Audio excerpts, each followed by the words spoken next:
Hi, I'm Sunil. I'm Simran. And I'm Kelvin. And this is the 2011 A World of Smiles Telethon.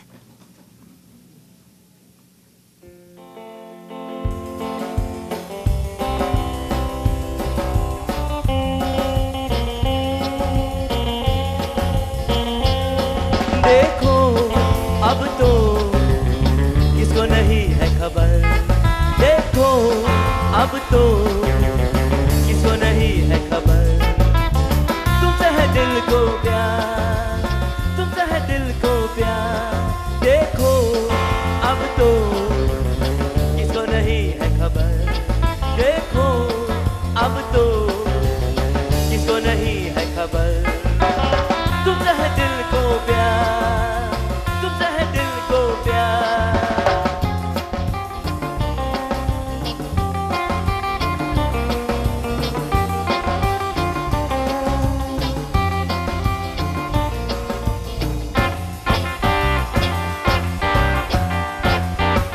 दम भर के हमदम मिल जाते हैं अक्सर और झूठे कसमें भी खाते हैं पर कहाँ जो कहे तुमसे तुमसे है दिल को प्यार तुमसे है दिल को प्यार देखो अब तो किसको नहीं है खबर देखो अब तो किसको नहीं है खबर तुमसे है दिल को प्यार तुमसे है दिल को प्यार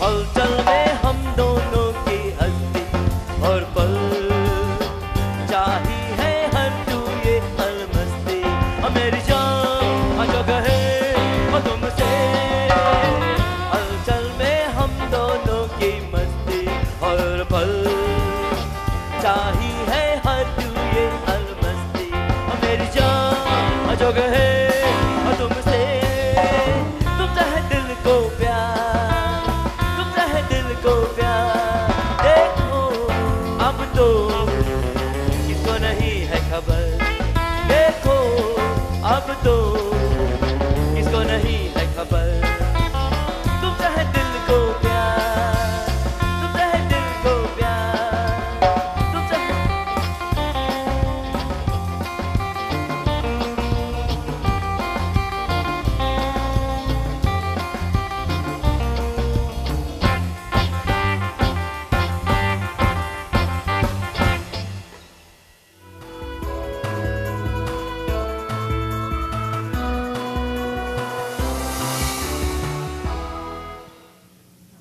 And we are live here at the Cole Harbour Studios in downtown Vancouver for this 13th annual A World of Smiles Telethon. And right now with me are two beautiful young ladies, Mana Mansoor, who is the host of the Shaw Multicultural Channel. Welcome, Mana. Thank you so much, Atish, and thank you to our viewers at home for tuning in. I'm super excited to be here. It's our first year, my first year, hosting the telethon, and I'm really excited to raise support for BC Children's Hospital. And with us this year is 10-year-old Simran Sarai. She's actually alumni at the telethon.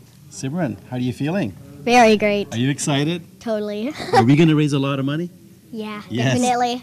Yeah, and I'd like to take this opportunity to thank our sponsors, of course, Shaw Cable Systems, Zindagi TV, Nirvana Restaurant, who's done all the catering, Cindy's Wedding Center, which you'll see all these great decor behind us. Of course, we've got Church's Chicken, we've got Wings Restaurants and Pubs, who are catering upstairs as well, and many, many more volunteers throughout the evening. That's right, and for the third year in a row, Atish, this telethon is being aired all across BC. So we welcome all of those viewers from each corner of this province for tuning in this year. And tonight we're going to be hearing about the families and the kids and the workers who make BC Children's Hospital such an important and vital place to be. So thank you those. Yeah. Absolutely. Now, Simran, grab that little bear behind you. You see that? Now, what is that? That's a Shaw bear. We have an incentive for you tonight. And tonight, for every $100 that you donate, we are going to give this beautiful Shaw bear on your behalf to a child at BC Children's Hospital. How's that? That sounds amazing. Amazing. That's right. And you know what else is really amazing? We are actually streaming live. That's right. This year we're introducing social media. It's a brand new aspect of the telethon this year. So if you have Facebook, if you have Twitter, or if you're online, you can watch us live streaming. And we're going to throw over to Harmeet, who's at the social media set, to tell us more. Well, it's great to be back again this year. Now, this year on A World of Smiles, you will be able to view the entire telethon online at aworldofsmiles.ca. And we are taking donations online as well. It's very easy to do. All you have to do is visit our Facebook page right behind me here at aworldofsmiles.ca. Scroll down to the Donate Now button, and you can make your donations online. As well, throughout this evening, share your stories with us by visiting us on Facebook, Twitter, and A World of Smiles, and it's very easy to do. You can see the Share Your Story button right behind me over here. So throughout the night, we'll share as many stories as we possibly can. So join us this evening from across the province. Over to you, Anita. Thanks, Harmeet. Ashlyn, a 9-year-old, is as healthy as any other child her age, but it has been a very, very difficult journey for her to get to this point. At birth, Ashlyn had lung failure, and she had a 50% chance at survival.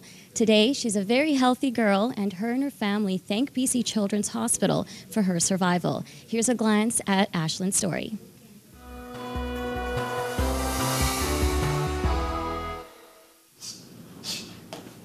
Ashlyn Kumar is like most kids her age. She's active, outgoing, and full of energy. But Ashlyn's road to a normal childhood was not easy. She was born with Marconium aspiration. Today, she's at BC Children's getting an annual checkup. Has he been well this winter? Good. And Ashlyn, when she was born, had something called meconium aspiration. So at the time of delivery, she would have swallowed some of the meconium, which is the first stool that babies pass, and sometimes babies will inhale it during the delivery process. So let's start with measuring your head. Okay. And you've done this before. She went into lung failure, and then she was rushed off to Children's Hospital, where they tried to help her out, which they did an amazing job. They gave her a 50% chance, and she came out on top. She was in Children's for a whole month, and she graduated from each nursery before we could take her home. In order to help her recover, some of the babies are put on ECMO, and so she would have been put on the ECMO machine. The doctors and nurses are amazing. They always make sure you're comfortable and help you out whichever way they can. Ashlyn had a 24-hour nurse by her side in the NICU, and they were just an amazing group of people. She's got a clean bill of health today, but she visits BC Children's at least once a year. It's nice to come and visit with all the people who help take care of her.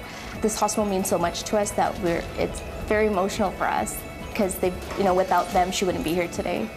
This 9-year-old is grateful for their tender care and attention. Thank you for helping. And rather than focusing on a very scary and life-changing experience, she's more concerned about getting her black belt. In Richmond, I'm Melanie Panetta for The Express.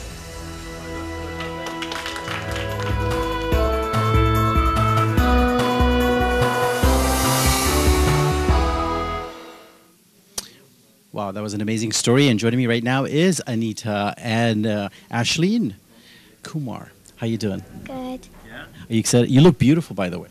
Thank you. So now we understand that a little bit background on Ashlyn was when she was born, she had Marconium aspiration. And she was immediately hooked up to the ECMO machine. Right, she was transferred to BC Children's Hospital, where they put her on ECMO, and she had a lung bypass, so she was just a few hours old when she had the procedure done. So let me ask you this. Hours from being born, you probably don't remember any of it, right? She was rushed into the hospital. What was that like for you?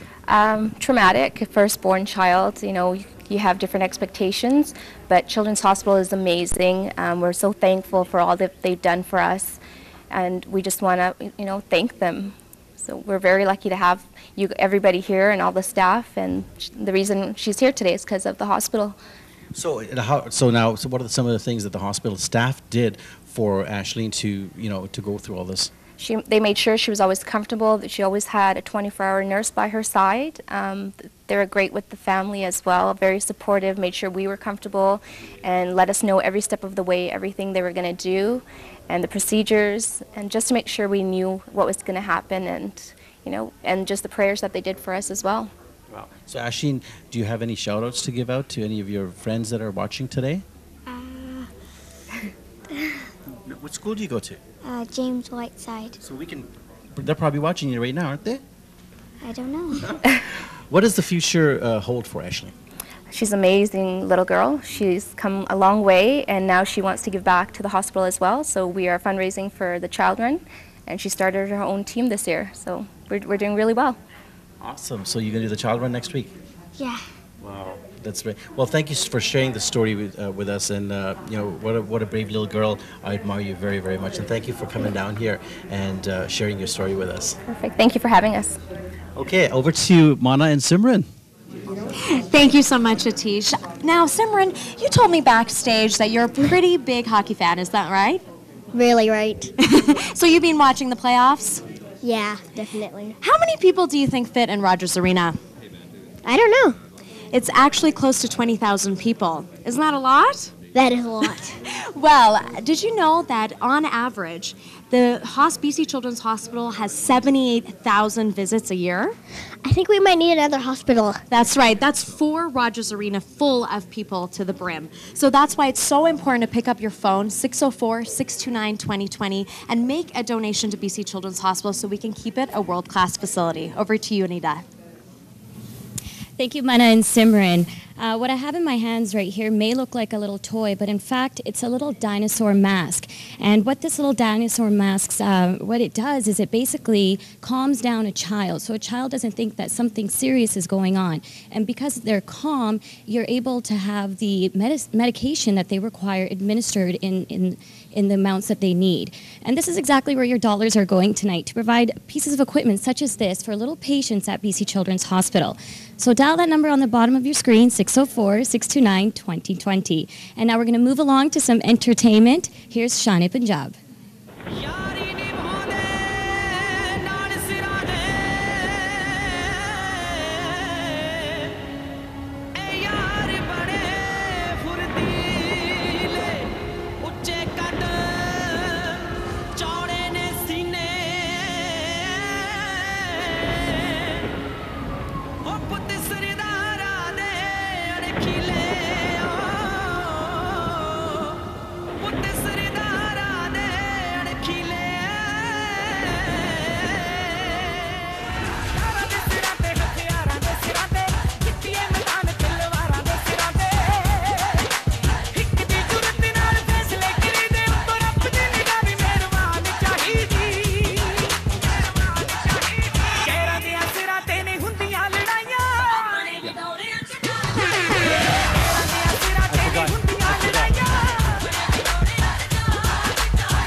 Well, thank you to the Shawnee Punjab kids. What an amazing group of kids they truly are.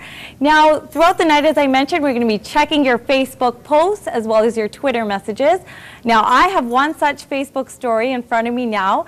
This is the story of Hannah. Now, she's a beautiful young lady, as you can see up on the monitor now. Now, Hannah's story at birth, she appeared to be the image of perfect health. But 2 weeks into her life, Hannah's health was deteriorating quite quickly. Her doctor suspected that she had a heart problem and quickly was admitted to Children's Hospital. Now, while her parents, Jennifer and Jason, they became increasingly alarmed with their daughter's severity of the condition that she composed. Now, Hannah's heart was racing much, much too fast. To get her heartbeat under control, doctors at Children's Hospital would need to administer a drug to stop and start her heart. After several attempts to do so, Jennifer and Jason were approached with another option, a trial drug study that was researching 2 existing drugs to see which would deliver the best option. Now, knowing that the decision had to be made quite immediately and trusting the experience and knowledge of Hannah's great physicians, the Schneiders jumped at the chance to participate in a study that could potentially save their daughter's life.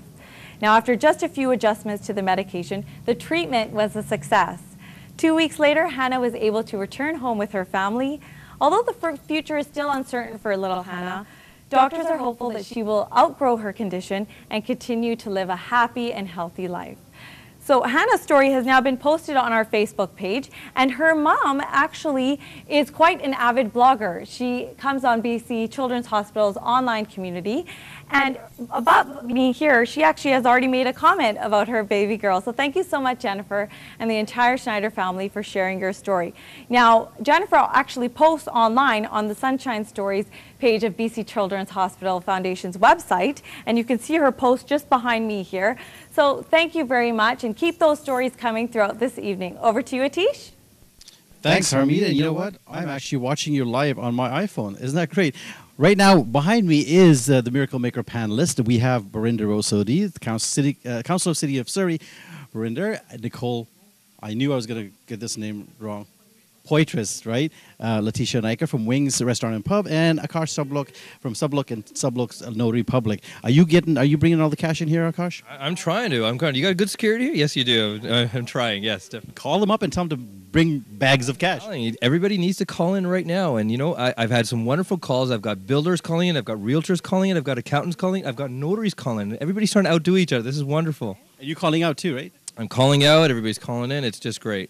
Awesome. So keep up the good work. And if you need to call up Akash, 778-945-6691. The numbers are right here. You can call them personally and give your donations. Okay. Mana, Anita, over to you guys. Thanks, Atish. Well, one of the key areas, Atish, that the funding goes to is research. It's such a vital part of BC Children's Hospital.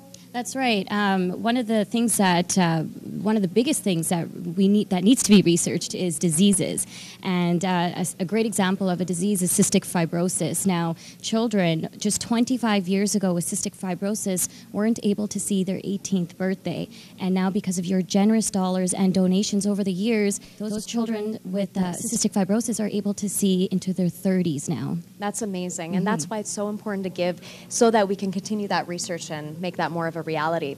Now, every winter, kids get the flu, they take some antibiotics, right. Stay home from school, and they're on with their lives. But in this next story, one Vancouver boy caught the flu and it almost took his life. In fact, he was one of the most critically ill patients at BC Children's Hospital. This is Colton's story.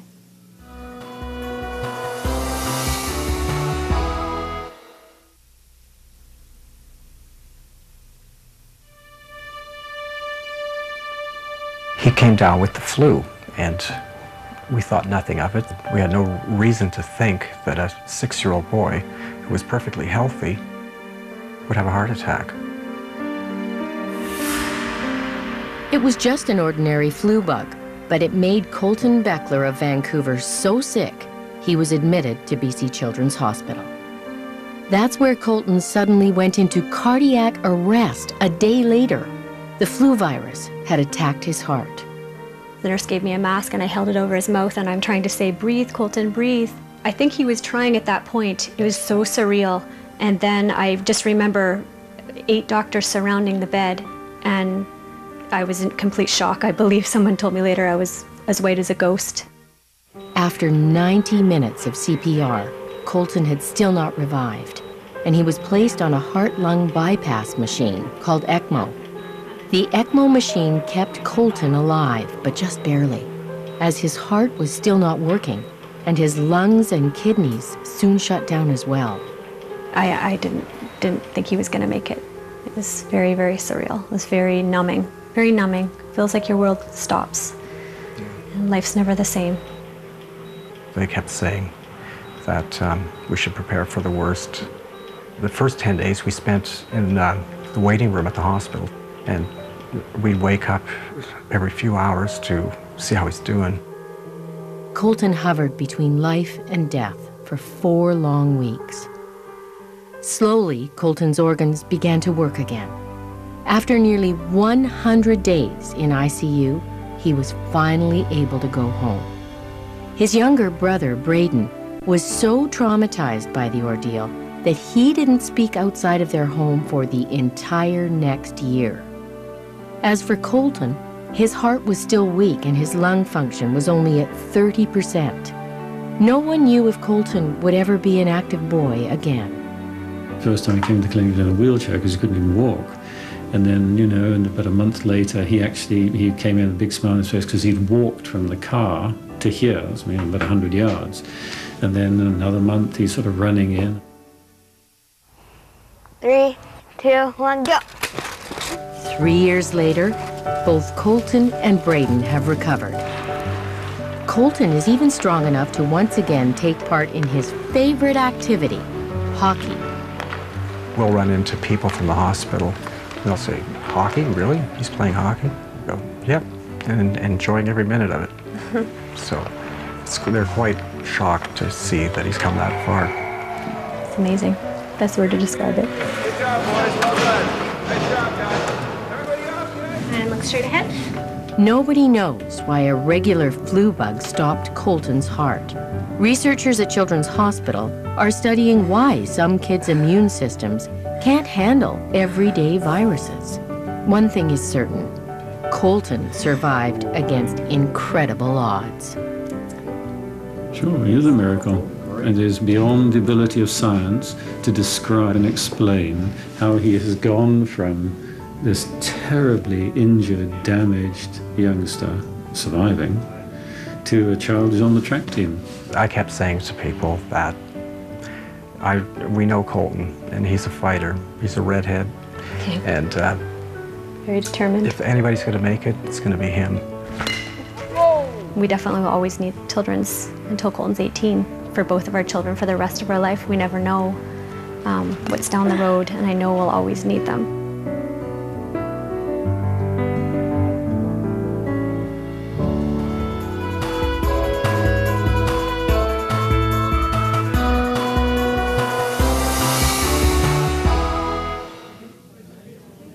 So Colton is our champion, 2011 champion child for next weekend, actually for the Miracle Weekend coming up next weekend as well. And we have here some beautiful young ladies who are all decked out here. So look into the camera. What can you tell people to do? Call 604-629-2020. That's right. That's all you have to do is pick up the phone, 629-2020, call them up. You can your gift will help these lovely young ladies if they ever need to go to the hospital. Of course, and the kids that are already at the hospital right now. And Simran's got an incentive, Simran. That's right. If you donate $100 or more, a child in the hospital will receive a Shaw Bear. That's right. And you had one of those when you were in the hospital, weren't you? I did. Yeah. Did that make you feel good? It did. It did. It did. So please call us right now. And here's Mana standing by to give you her personal experience at BC Children's Hospital. Mana? Thank you so much, Atish. I'd like to take this time to speak a little bit about my personal connection with BC Children's Hospital. A few weeks ago, myself and Shaw colleagues took a tour of the ICU, and that's one of the most crucial parts of the hospital. Lots of the kids there are there for weeks or months at a time. Now, one thing that I really noticed was one father was standing beside his son, and it just was so closed off and cramped, and the ICU nurse told me that there's no place for some of these parents to sit or sleep, and they're there there often 24 hours a day. Now, my wish is that once we have enough funding dollars, we can build a brand new ICU so that the parents can have a place to sit, a place to sleep, and a place to make it a little bit more comfortable and representative of home when the children are in the ICU. So hopefully that can happen one day. Please pick up your phone, 604-629-2020, and hopefully we can build a new hospital one day and make that a reality. Over to you, Anita.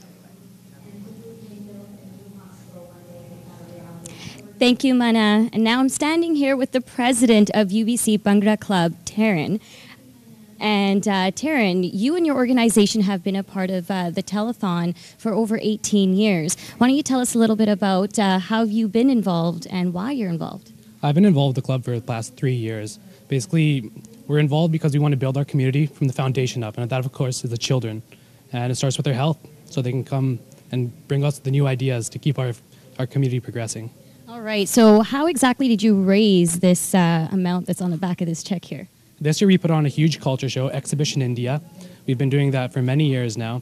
And we also did a large dinner dance, or formal, very famous throughout the post-secondary community, and many other small events. We couldn't have done it without our sponsors, though. That's great, and we all here want to thank you and your organization for being a part of this year's telethon. So shall we flip this check over and see what we've got here?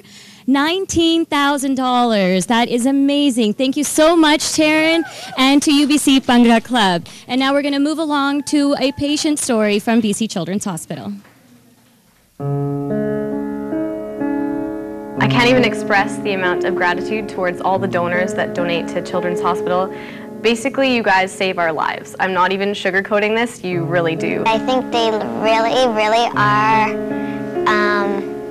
generous if they give money. As a parent of a child who was in ICU and staying in the hospital, I witnessed firsthand all the equipment that is needed, all the staff that is needed, and we really, really appreciate your support because you never know when you might need Children's Hospital, and we found that out the quick and hard way. I'm so grateful for the donors. Because of them, I'm still here today, and they're helping so many other kids on a similar journey that what I went through. Even where I'm sitting now, having experienced what we experienced, the loss of our 3-year-old son, I strongly believe that the dollars that are donated are going to make a difference to somebody. Please donate, because if it wasn't for your donations, my son wouldn't have lived.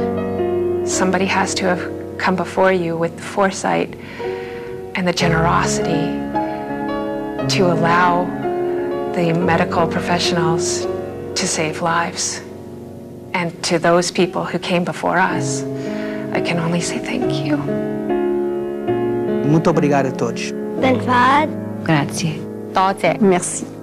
Thank you for supporting Children's Hospital and kids like my son.